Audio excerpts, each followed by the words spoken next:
और इस जंग की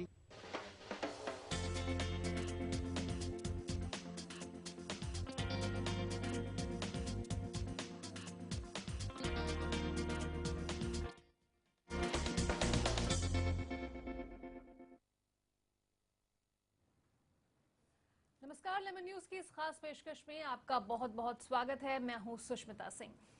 अगर आप भी चिकन खाने के शौकीन हैं तो ये खबर आपके लिए है। जी हां, चिकन खाने के शौकीन सावधान हो जाएं, क्योंकि आपको चिकन जो बहुत ज्यादा स्वादिष्ट लगता है, खाने में लजीज लगता है, लेकिन आपकी सेहत के लिए ये भारी हो सकता है, आपकी सेहत को बिगाड़ सकता है।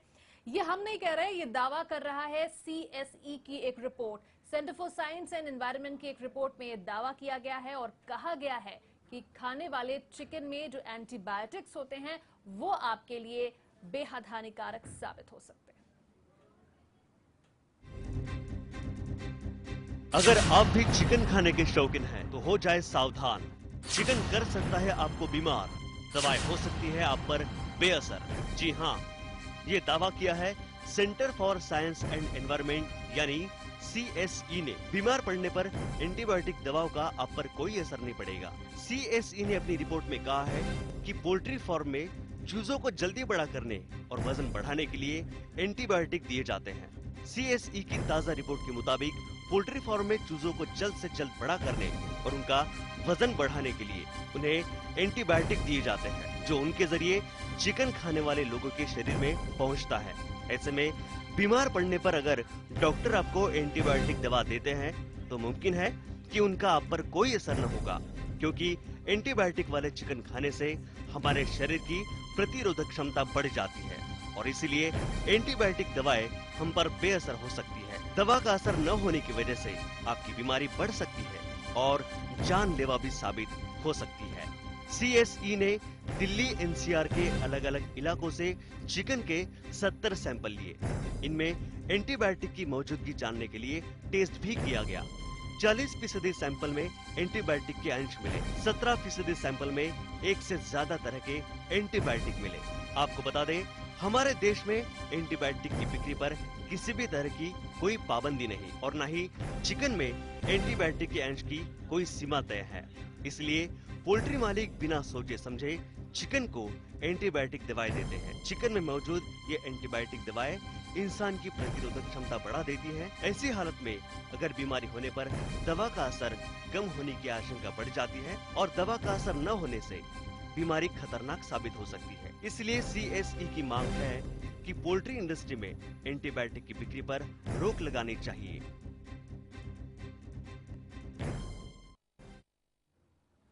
तो देखा आपने CSE की ये रिपोर्ट, जिसमें ये साफ तौर पर कहा गया है कि चिकन खाने वालों को सावधान होना पड़ेगा, क्योंकि चिकन जो चूजे से बनता है उस चूजे का वजन बढ़ाने के लिए, उसकी ग्रोथ के लिए एंटीबायोटिक्स दिए जाते हैं और वही एंटीबायोटिक्स जब हमारे शरीर में जाते हैं, चिकन खाने वालों के शरीर में जाते हैं, तो वो अपना विपरीत असर छोड़ते हैं और आपको बीमार कर सकते हैं। किस तरीके से पूरा फिनोमेना और किस तरीके से आपको सावधान रहना इन तमाम चीजों से, इस पर आज हम चर्चा करेंगे। चर्चा के लिए हमारे साथ 3 खास मेहमान स्टूडियो में मौजूद हैं। हम इंट्रोडक्शन कराते हैं। डॉक्टर इरफान मिर्जा बेग, फिजिशियन, हमारे साथ मौजूद हैं। बहुत स्वागत है डॉक्टर साहब आपका। कादर खान, को फाउंडर है शीशा स्काई लाउंज और शेफ भी रह चुके हैं। कादर जी, बहुत स्वागत है आपका। साथ ही डॉक्टर राजेश जरिया भी हमारे साथ मौजूद हैं। राजेश जी, बहुत स्वागत है। सबसे मेरा सवाल पहले है इरफान साहब आपसे। डॉक्टर साहब, जो ये CSE की रिपोर्ट आई है, कितना गंभीर कहा जा सकता है इसे? चूंकि चिकन जो खाने वाले हैं वो कहीं ना कहीं सोच में पड़ जाएंगे, अगली बार खाने से पहले सोचने लगेंगे कि क्या वाकई ये इतना गंभीर हो सकता है। तो आप डॉक्टर हैं, फिजिशियन हैं, तो हम समझना चाहेंगे उस लिहाज से कि किस तरीके से जो एंटीबायोटिक्स दिया जाता है चूजों को उनका वजन बढ़ाने के लिए या फिर उन्हें जल्दी बड़ा करने के लिए, वो ह्यूमन बॉडी में जब पहुंचता है तो किस तरीके से असर करता है?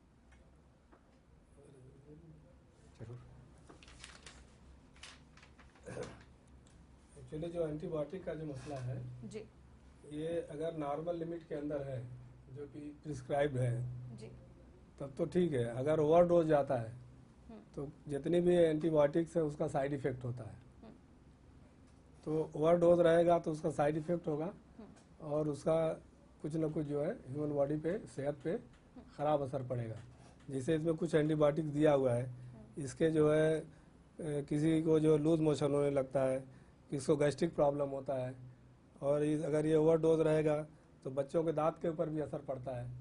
तो इस तरह से बहुत सारे साइड इफ़ेक्ट्स होते हैं। तो ये अगर उसकी जो फार्माकोलॉजिकल डोज है या प्रिस्क्राइब डोज है उस डोज के अंदर रहे तब तो ठीक है, लेकिन ओवरडोज दिया जाता है तो वो नुकसानदेह है। चलिए, किस हद तक नुकसानदेह ये हम जानेंगे। डॉक्टर राजेश भी हमारे साथ मौजूद हैं। डॉक्टर साहब, आप किस तरीके से इसे डिस्क्राइब करेंगे, एंटीबायोटिक्स का असर ह्यूमन बॉडी पे किस तरीके से पहुंचता है और किस तरीके से ये हमारे लिए नुकसानदेह है? जी, ये नुकसानदेह तो ज़रूर है इस हद तक कि आप अगर रोज़ चिकन खा रहे हो और आपको रोज़ छोटी मात्रा में भी एंटीबायोटिक आपके बॉडी में जा रही है तो कहीं ना कहीं जाके वो रेजिस्टेंस पैदा करेगी, क्योंकि वो एंटीबायोटिक जैसे इन्होंने जो एंटीबायोटिक्स को टेस्ट किया है उसमें टेट्रासाइक्लिन है और सिप्रोफ्लॉक्सासिन है, डॉक्सीसाइक्लिन है। ये आम तौर पे हम उन मरीजों को देते हैं जिनकी सेहत ख़राब होती है और जिनको इन्फेक्शन होता है। अब अगर ये ही एंटीबायोटिक चिकन में हो और वो चिकन आप रोजमर्रा खा रहे हो तो आपकी बॉडी में वो एंटीबायोटिक उस छोटी मात्रा में पहुंच रहा है और वो कीटाणु जो आपके गट में होते हैं, आंत में होते हैं, वो उस एंटीबायोटिक से रेजिस्टेंट हो जाएंगे। और इस रेजिस्टेंस से ज़रूर आप जब आप मरीज बने, अगर आपको कोई इन्फेक्शन लग गया और आपको ये एंटीबायोटिक देनी पड़ी तो उस एंटीबायोटिक को आप रेजिस्टेंट होंगे और आपकी जो तकलीफ है वो दूर नहीं होगी। आपको उससे भी ज़्यादा कीमती और ज़्यादा ब्रॉड स्पेक्ट्रम एंटीबायोटिक देने की ज़रूरत पड़ेगी। तो इससे न ही आपकी सेहत पर असर पड़ेगा, आपकी कॉस्ट, आपकी जो ट्रीटमेंट की कॉस्ट है वो भी बढ़ जाएगी। ये भले ही छोटी सी बात लग रही हो कि आपका शरीर एंटीबायोटिक्स के लिए रेजिस्टेंट हो जाता है, लेकिन अगर इसे समझा जाए तो वाकई में गंभीर समस्या हो सकती है। अगर छोटी सी बीमारी बहुत जानलेवा बीमारी के रूप में भी सामने आ सकती है। जी, एक तरीके से ऐसा है कि जैसे एंटीबायोटिक रेजिस्टेंस डेवलप होगा आपकी बॉडी में बड़ी मात्रा की एंटीबायोटिक देनी पड़ेगी। और ऐसे कई केसेस हैं जिसमें हम सबसे बेस्ट, सबसे ब्रॉड स्पेक्ट्रम एंटीबायोटिक काम में लेते हैं, उसके बावजूद भी पेशेंट ठीक नहीं होता है। तो सेप्सिस जो है वो आज आईसीयूज में नंबर 1 किलर है। और ये जो एंटीबायोटिक चिकन्स को मिल रही हैं और आप उसे खा रहे हो और वो आपकी बॉडी में जा रही है, ऐसा साइंटिफिकली बोल सकते हैं कि कहीं ना कहीं वो इस सेप्सिस को बढ़ा सकती है। बिल्कुल। डॉक्टर इरफान, जैसा कि डॉक्टर साहब भी बता रहे हैं, डॉक्टर राजेश भी बता रहे हैं कि फिर आपको हायर जो लेवल के हैं वो एंटीबायोटिक्स देने पड़ते हैं अगर आपका इन एंटीबायोटिक्स से आप रेजिस्टेंट हो जाते हैं। लेकिन एंटीबायोटिक्स का असर किस तरीके से करता है? क्या रेगुलर बेसिस पे जो खाते हैं चिकन उनको असर करता है, या फिर कभी कभी खाने वालों को कुछ टाइम स्पैन है, कुछ टाइम पीरियड है, किस तरीके से ये असर करता है? देखिए, जो कभी कभी खाते हैं उनको तो उतना नुकसान नहीं करेगा, लेकिन जो रेगुलर खाएंगे उसका एक हल्का सा एग्जांपल मैं देता हूँ। जैसे कोई रेस्पिरेटरी इन्फेक्शन हुआ और एक पेशेंट है जो सेल्फ मेडिकेशन करता है, मेडिकल से गया, दवा ले लिया और उसका डोज है minimum 3 days 5 days you have to take antibiotic या 7 days अकॉर्डिंग टू इन्फेक्शन। वो उस पेशेंट ने 2 टैबलेट लिया, खा के छोड़ दिया, तो वो डेली धीरे धीरे खाते खाते उस मेडिसिन का वो रेजिस्टेंस हो जाएगा उसको, फिर वो दवा नहीं काम करेगा। दूसरा एक एग्जांपल आजकल आप सुने होंगे, एक डॉट चल रहा है, टीबी के पेशेंट जो है वो एमडीआर में जा रहे हैं। क्यों? कि पब्लिक के अंदर जो है अवेयरनेस नहीं है। ट्यूबरकुलोसिस का ट्रीटमेंट आपको 9 महीना लेना है, पेशेंट गया 2 महीना दवा खाया, चाहे तो अवेयरनेस नहीं है या कुछ लिटरेसी है या गरीबी है, उसने 2 महीना खा के छोड़ दिया। फिर अगेन ही गॉट इन्फेक्शन, फिर उसने 3 महीना खाया छोड़ दिया, फिर उसने 4 महीना खाया छोड़ दिया, फिर वो पेशेंट जाता है एमडीआर में, मल्टीपल ड्रग रेजिस्टेंस। फिर एक कंडीशन आती है कि तमाम दवाइयाँ रेजिस्टेंस हो जाती हैं और पूरे समाज के लिए वो मुसीबत बनता है। जहाँ कहीं भी थूकेगा उसके ऊपर मक्खी बैठेगी और वो बैक्टीरिया लेके इन्फेक्शन उड़ेगी और खाने पीने पे बैठेगी, पूरे समाज में जो है ये बीमारी बहुत तेजी से फैल रही है। तो ये भी एक एग्जाम्पल है रेजिस्टेंस का। यहाँ मैं एक बात ऐड करना चाहूँगा कि सिप्रोफ्लॉक्सासिन कई बार टीबी के मरीजों को भी दी जाती है। जी, जाहिर है, तो इसलिए ये और गंभीर हो जाता है। दी जाती है सेकंड लाइन ऑफ ट्रीटमेंट में। सेकंड लाइन, तो वो बहुत चीप मेडिसिन है और पुअर पेशेंट उसको अफोर्ड कर सकता है। लेकिन चूंकि ये सेल्फ मेडिकेशन चल रहा है और जो है कोई उसके ऊपर वो नहीं है रोक टोक। पेशेंट जाके एंटीबायोटिक जो है वहाँ से लेता है मेडिकल से। बिल्कुल, चलिए हम और भी पहलुओं पर डिस्कस करेंगे, लेकिन कादर खान साहब भी हमारे साथ हैं, को फाउंडर हैं ये शीशा स्काई लाउंज के, शेफ भी रह चुके हैं। कादर खान साहब, आपसे मेरा सवाल ये कि आप चिकन जो खाने वाले शौकीन हैं, बेहद स्वादिष्ट उन्हें लगता है अगर जायके की बात की जाए, लेकिन इस रिपोर्ट को देखें तो काफी गंभीर हो जाता है। लेकिन क्या इस बात का भी कोई असर पड़ता है, चूंकि ये जो सैंपल्स लिए गए ये चूजों के लिए गए, हम जब चिकन खाते हैं तो उसे पकाया जाता है हायर टेम्परेचर पे, तो आप किस तरीके से देखते हैं इसे? क्या पकाने के बाद भी उन एंटीबायोटिक्स का उतना असर रहता है? कितना गंभीर हो सकता है ये? देखिए, सबसे पहली बात ये है कि हम लोग जब उसको सबसे ज़्यादा ख़तरनाक तो ये है कि जो हलाल करते हैं, हलाल करने के बाद उसको गर्म पानी में डाल देते हैं, और उसको अगर 10 मिनट से ऊपर हो गया, वो 5 मिनट 10 मिनट से ऊपर हो गया, तो उसके अंदर जितने भी पेट्स में जितने भी गंद और डस्ट जितना रहता है उसके पूरे जिस्म में फैल जाता है। और उसके फैलने से एक चीज़ ये है कि बहुत नुकसान है, सबसे ज़्यादा ख़तरनाक तो वो है। और फिर हम लोग क्या करते हैं, जब वो आता है तो उसको हम लोग बोनलेस करते हैं। बोनलेस करने के बाद उसको विनेगर और अदरक, लहसुन, जिंजर, गार्लिक में उसको करीब 2 से ढाई घंटे तक उसको भिगो कर रखते हैं। उसके अंदर जितना भी जर्म्स है सब मर जाते हैं। और उसको फिर तंदूर में लगाते हैं, रोस्ट करते हैं। रोस्ट करने में भी काफ़ी कम से कम उसमें टेम्परेचर रहता है 2 से 250 तक टेम्परेचर रहता है, और उसमें हम पकाते हैं। फिर उसके बाद उसको जो है तो यानी कि 200 से 250 तक टेम्परेचर में मैं गैस में जो कुक करते हैं उसमें बनाते हैं। और ये सबसे ज़्यादा तो हमें फ़ायदेमंद एक चीज़ ये होता है कि हम तंदूरी खाते हैं तो वो हमारे लिए अच्छी चीज़ है। प्लस अगर हम फ्राई आइटम खाते हैं तो सबसे ज़्यादा ख़तरनाक फ्राई आइटम है।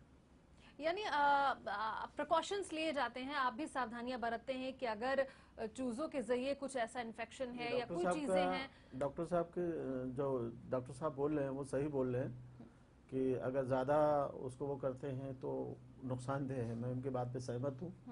और सबसे बड़ी बात है कि अगर देसी चिकन जो खाते हैं लोग, वो फायदेमंद चीज़ है।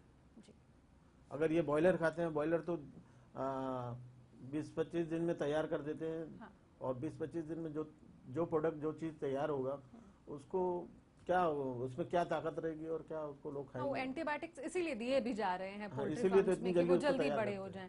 ठीक है, अब सवाल करते हैं डॉक्टर राजेश से। डॉक्टर राजेश, जैसे कि हमने कादर जी से भी बात की, तो 200 से 250 डिग्री टेम्परेचर होता है जब से पकाया जाता है, और पूरा प्रोसेस होता है किस तरीके से पकाया जाना है ताकि बिल्कुल क्लीन होकर निकलकर सामने आए, किस तरीके की कोई इन्फेक्शन या कोई भी चीज जब वो बनता है तो रह ना जाए। क्या ये एंटीबायोटिक्स का असर, सवाल मेरा भी आपसे भी वही है, एंटीबायोटिक्स का असर उसको पकने के बाद भी उसी तरीके से बना रहता है?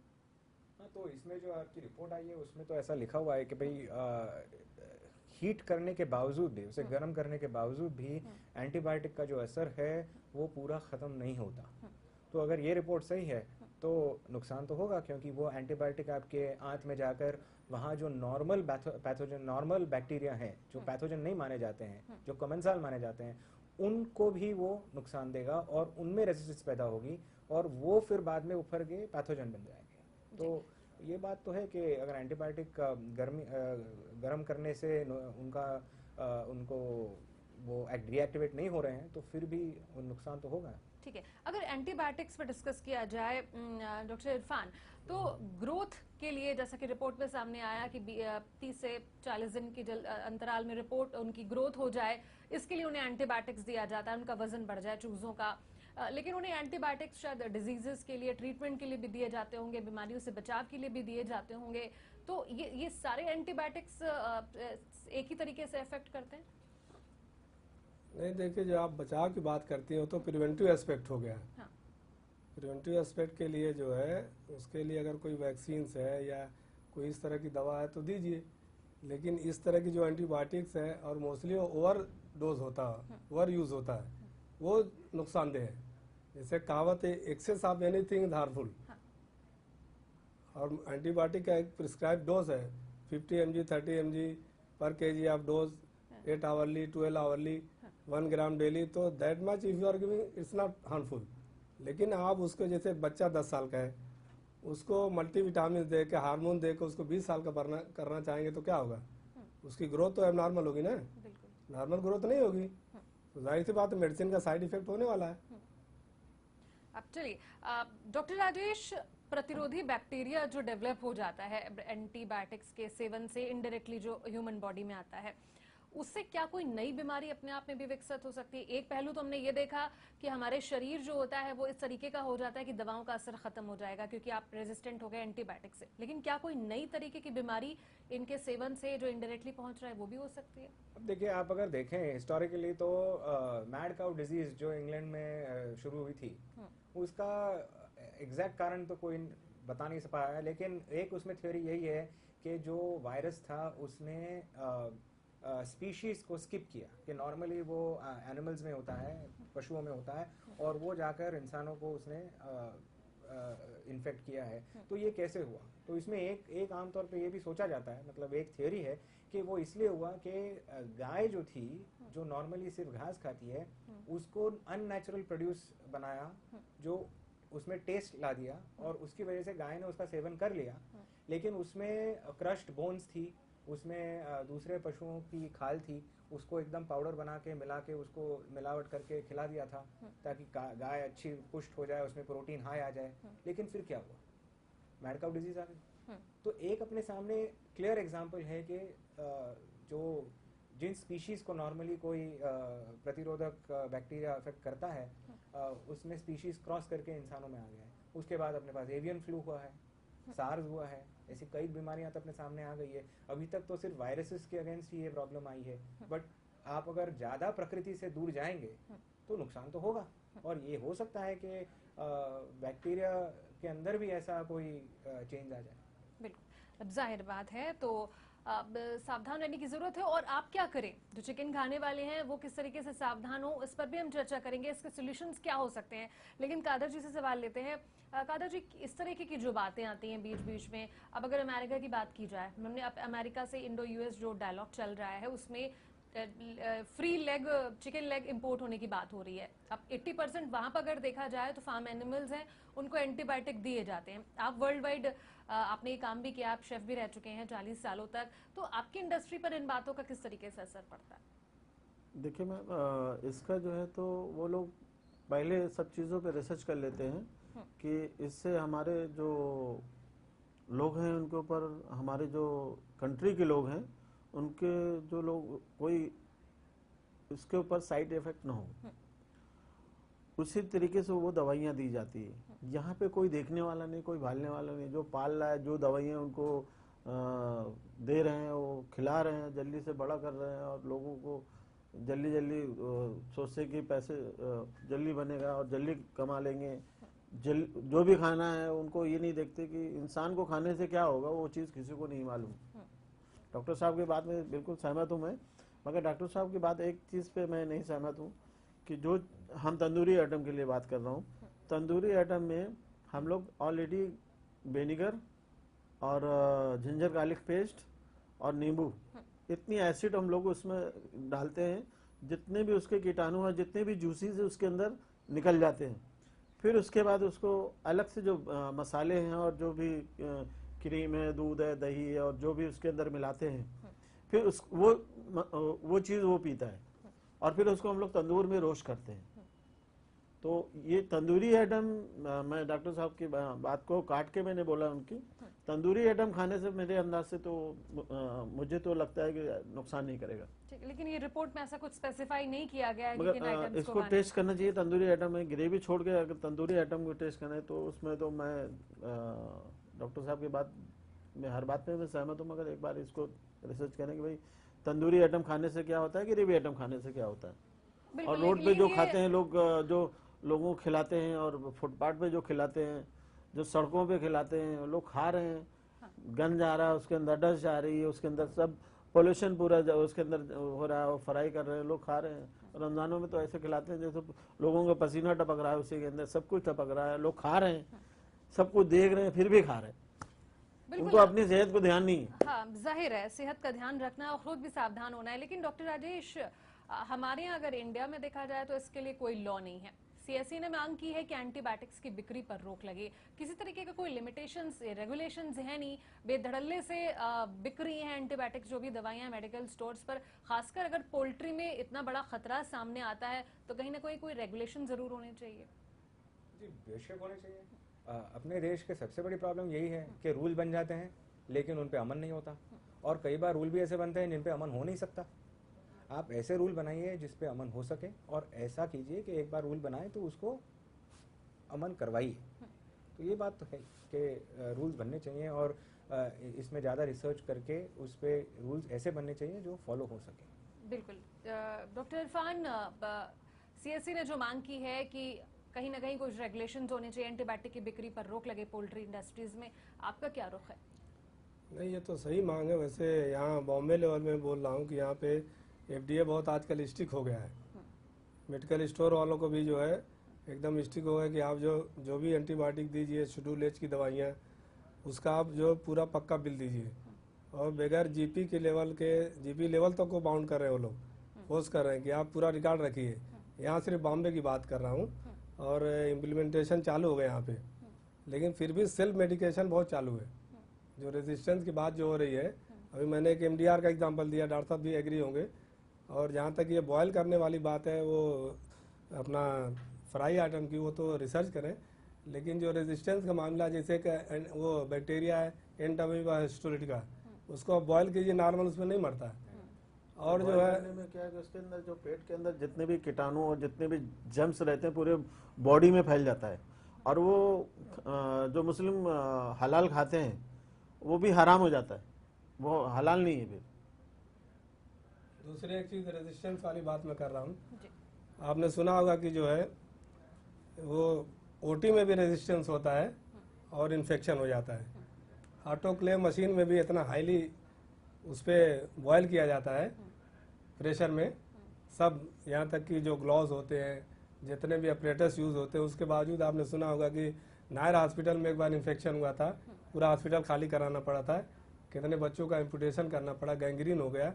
तो कुछ बैक्टीरिया ऐसे होते हैं कि वो रेजिस्टेंस हो जाते हैं, मेडिसिन के अलावा बैक्टीरिया में रेजिस्टेंस होते हैं, और वो बॉयल करते रहिए हॉस्पिटल में, ओटी में वो बैक्टीरिया रेजिस्टेंस होता है, इतना प्रिकॉशन लेने के बावजूद भी। तो ये बहरहाल ये जो आप जो बता रहे हैं एंटीबायोटिक के ऊपर, ये तो बहुत सख्त ज़रूरत है, इसके ऊपर चेक होना चाहिए।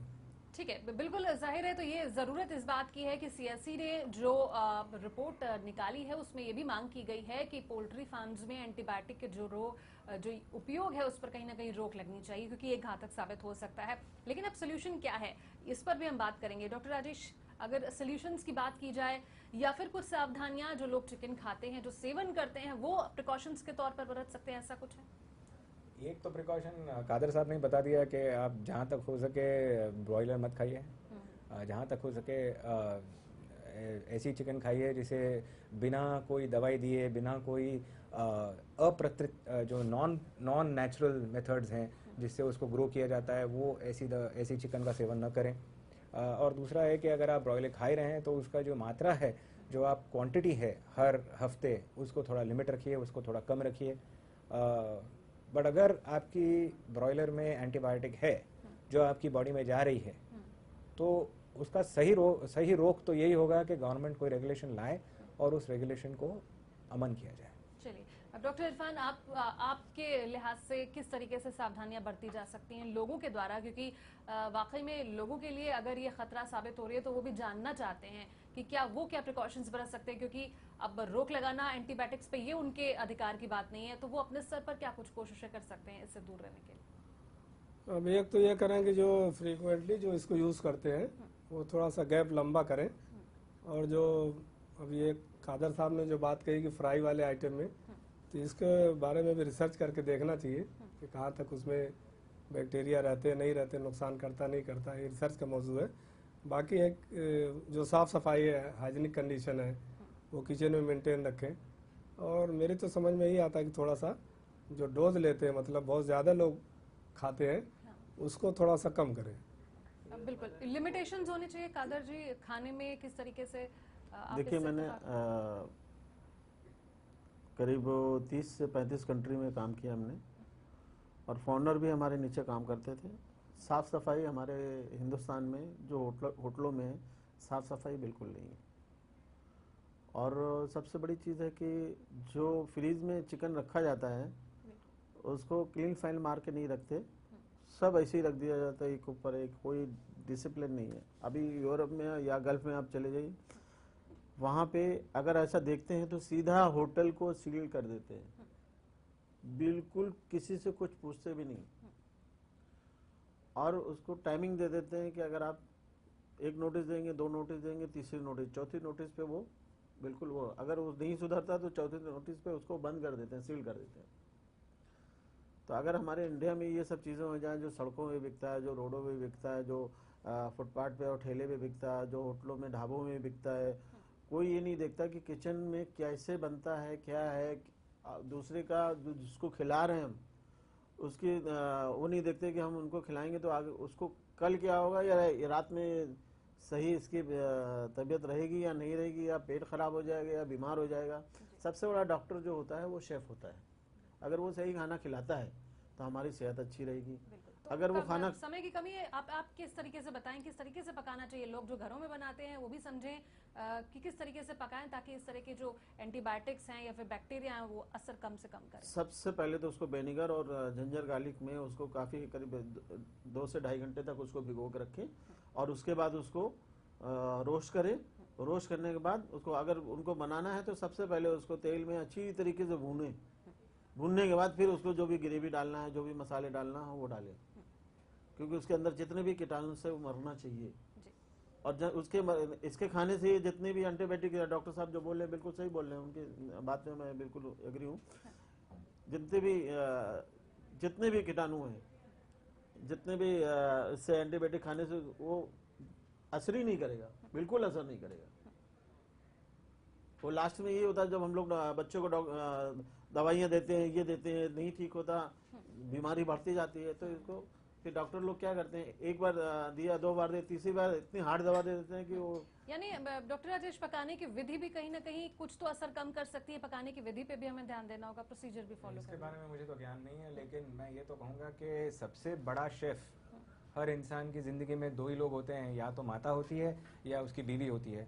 और ये जो चिकन है ये घर घर में जा रही है, तो एंटीबायोटिक की मात्रा उसमें कम की जाए, या अगर कोई दूसरा तरीका हो तो उसे अपनाया जाए जिसमें एंटीबायोटिक काम में लेने के बिना लिए वो उसकी मात्रा कम की जाए। बिल्कुल जाहिर है। चलिए, बहुत शुक्रिया हम तीनों ही मेहमानों का करेंगे इस चर्चा में शामिल होने के लिए। बहरहाल सीएससी की जो रिपोर्ट है वो एक वेकअप कॉल होना चाहिए यहाँ पर गवर्नमेंट के लिए, सरकार के लिए, क्योंकि जो चिकन खाने वाले हैं उनको लिए घातक साबित हो सकता है। एंटीबायोटिक्स का ज्यादा सेवन अगर वो इनडायरेक्टली इस तरीके से करते हैं तो आगे दवाओं का असर उन पर नहीं होगा और ये उनके लिए किसी बीमारी में जानलेवा भी साबित हो सकता है। अब देखने वाली बात होगी कि सीएससी ने मांग की है कि पोल्ट्री फार्म्स में एंटीबायोटिक्स पर रोक लगाई जाए। क्या सरकार इस ओर कोई ध्यान देती है? और आप भी सावधान हो, जो भी तरीके बताए गए, जो भी सावधानियां बरतने की बात कही गई आज हमारे इस शो में, उन्हें जरूर अपनाएं और इस खतरे से सावधान हो जाए। इस पेशकश में इतना ही। पूरी टीम के साथ मुझे दीजिए इजाजत। नमस्कार।